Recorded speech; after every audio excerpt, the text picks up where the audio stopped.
Welcome to Guide Guru. We hope this video helps.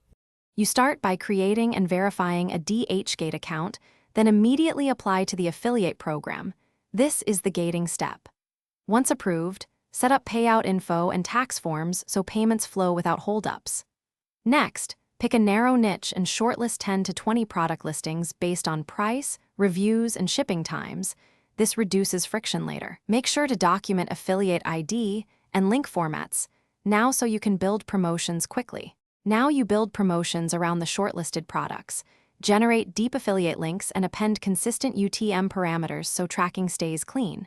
Then produce a content funnel, product reviews, comparison posts, short videos, and an email sequence, each with a clear call to action.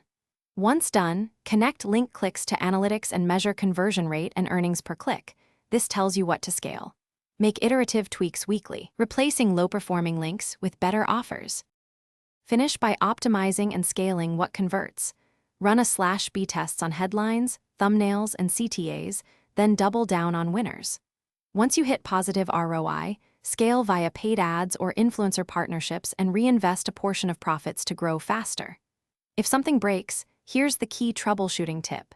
If affiliate clicks show 0 or redirect incorrectly, immediately regenerate the affiliate link, clear caches, and verify the target listing hasn't changed. Thanks for watching. Consider subscribing if we helped you today.